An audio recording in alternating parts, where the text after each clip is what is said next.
Microsoft has just released something very interesting. They called it Harrier, named after a bird of prey known for hovering and precision, fitting for a model built around precise semantic understanding. This is Fahad Mirza and I welcome you to the channel. In this video, we are going to install this Harrier and I will be telling you all about it. It's a family of three multilingual text embedding models, and the key engineering decision here is that they used a decoder only architecture, the same architecture family as GPT Llama, rather than traditional encoder only BERT style models that have dominated embeddings for years.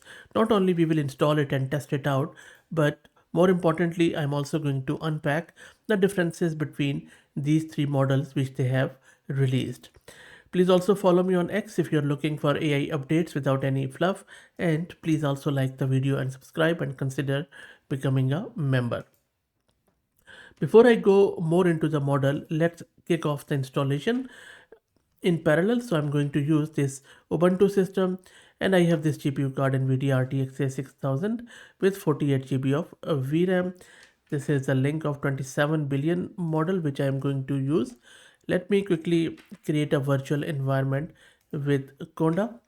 And if you're looking to rent a GPU on very affordable price, you can find the link to Mass Compute in video's description with a discount coupon code of 50% for a range of GPUs. And now let's install all the prerequisites, which is the torch and transformer. As it installs, let's talk more around this model because there are few concepts which I want to unpack in as simple words as possible. First up, what the model actually does.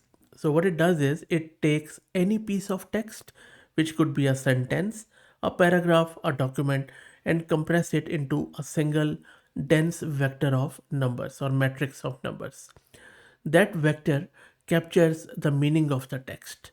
Once you have that, you can do retrieval in RAG, semantic search, clustering, classification, similarity comparison, and re-ranking, all by comparing vectors mathematically.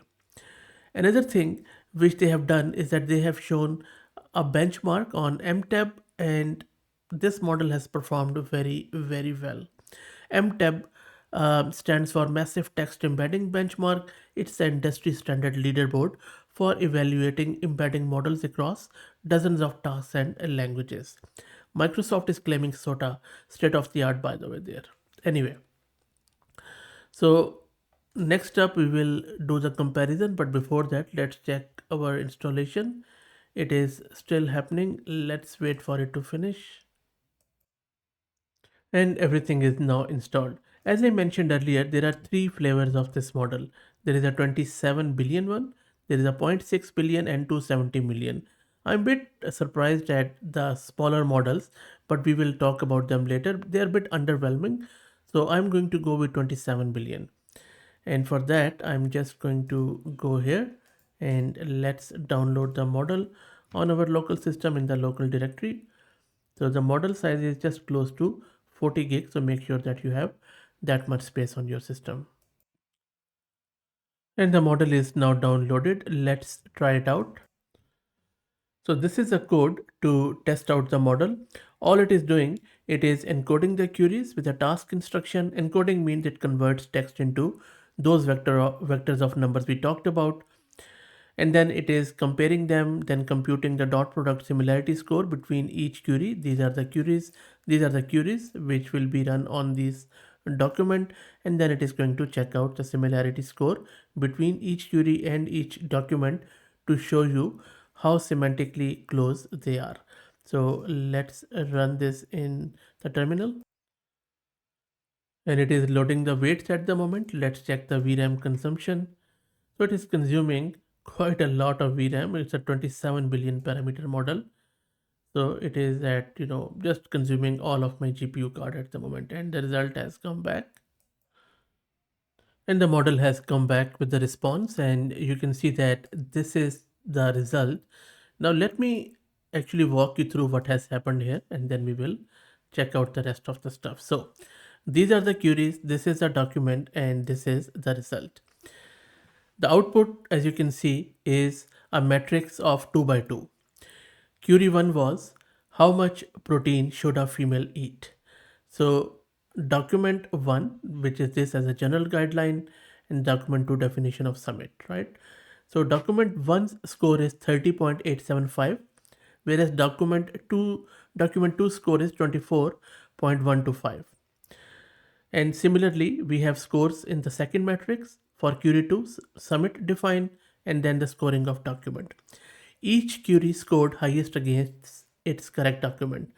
The model correctly understood that the protein question belongs with the protein document and the summit question belongs with the summit document, despite never looking at the answers, just comparing meaning through vectors. And that is the whole thing here. Now, before I show you a multilingual test, let me try to explain what is happening in this comparison, and then you can decide which model to use for which use case of yours. And if you look at them side by side, the differences are really stark. The 270 million is a lightweight option, 640 dimensional embeddings suited for edge or CPU constrained deployments where speed matters more than the accuracy.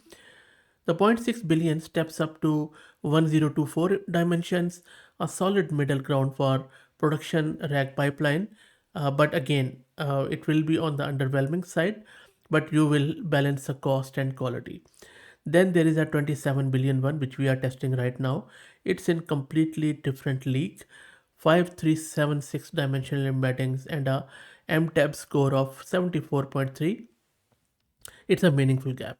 All three share the same generous 32K token context window. So I think that if I would be using any one of them in the production, that will be 27 billion one. Now the interesting bit is that all three of these support 40 plus languages including Arabic, Chinese, Vietnamese, many more European and Indo-Asian languages. Let's try out a multilingual test. Now in this multilingual test, it is loading the same protein document here. I'll just scroll down to show you. And then this is a document around, general guideline, the CDC average requirement of protein for women ages this to this is 46 grams per day. And then it converts it into the vector. Then for each of the 40 plus languages, it takes the same question, translates it into that language, converts it into a vector, and computes a similarity score against the document vector. And then it prints the result. So the whole point is to show you that the model understands the same question across all these languages and consistently should map them close to the correct English document. Now, if you are that language speaker, you can also let me know in the comments. That would be highly appreciated as always. So let me take you here and run this. It is going to first load the model and then show us the results. And I will let it run and you can check out the score for each and every one of these languages. And I believe it has covered almost all of the top languages from most of the regions in the world. Some regional languages are not there, but anyway. And you can see that the score is really, really good for most of these languages. Same as English. And then for some of the low resource languages, it is slightly less, but not really that huge of a difference, such as for Estonian, but still a really good score, I would say. And same goes for Lithuania. I think Estonia, Lithuania, they are near. Maybe the training data set is, a bit low resource there, but anyway. But most of it is just close to 70, which is a really good score. And I think it is almost done. And you can see that it is mostly, heavily represented by the European languages. There are some Southeast Asian languages, but what is missing mostly is African languages, like Ghanaian, Dui language is not there. Swahili, I'm not really sure. Maybe it is there. I didn't see it. So I think it would be good to include some African languages in the future. That would be really cool. But other than that, let me know what do you think about the model. Quite impressive in my opinion. That's it. Please like the video and subscribe, and please follow me on X if you're looking for AI updates without any hype. Thank you for all the support.